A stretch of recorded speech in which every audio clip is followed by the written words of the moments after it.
Another topic that comes up constantly when I travel the globe is how do I negotiate better permanent placement fees? And I have to tell you, I've seen a lot of material on the web, I've seen a lot of training on it, but I disagree with most of it. I don't think there is such a thing as before the fact fee negotiations. Why?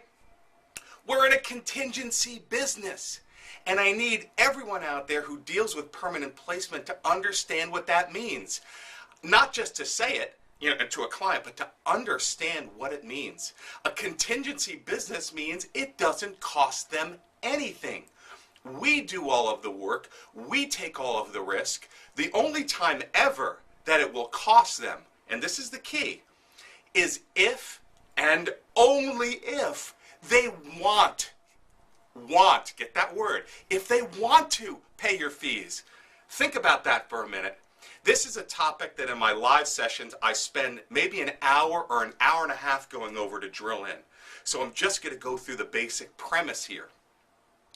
If they want to pay the fees, then they will. Because it's contingency, there's no need to sign a retainer or a contract or to guarantee anyone anything.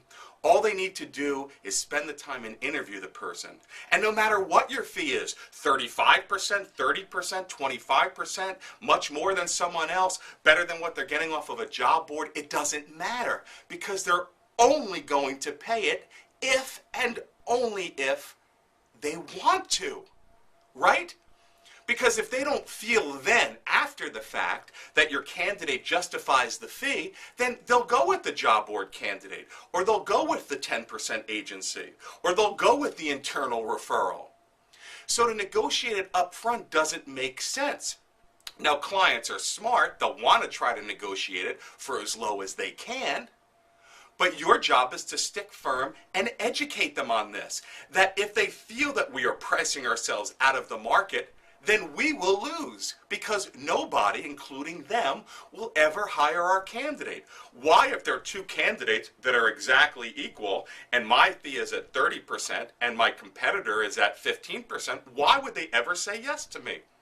Mr. and Mrs. Client, you will, and you do most of the time, because you'll find that my candidate well justifies the fee. But this isn't the time to discuss it. And we explain, again, what contingency really means. Again, there's a lot more training on it. I could talk about this for an hour, but if you get that concept, you'll be in unbelievable shape.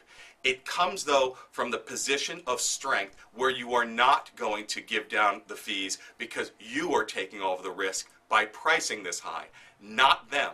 So it's the old business decision close, really. You're just asking them to gather all the information, then analyze the information, and then make the decision. When they're coming in at a negotiation for fees, they haven't even analyzed the information yet. So see my candidate first, that's all we're saying, and then see if this discussion was worthwhile. But they will only pay it if and only if they want to. Another way to look at it is think about what they're telling you. If they don't agree to your fees, let's say 30%, and they're willing to walk away, they're saying that, you know what, I don't even want to see your one best person, John Doe, because you know what, I know I'm going to meet him, I know I'm going to like him, I know he's the one that I'm going to want to hire, and I know I'm going to easily justify the fee differential, but I don't even want to go there. It doesn't make sense. But again, you have to put this in your own words. You have to think about the concept. A several-minute video doesn't do the concept justice. Because again, I would normally role play it, give you a lot of anecdotes and examples, different analogies, which anecdote analogy, they're so different. Okay, but you get the point. So please try this. Think about it, put it in your own words, and get those fees up. I did it myself. I constantly got fees significantly higher than my peers. You can do it too. So like always, sell like the wind. Carpe diem.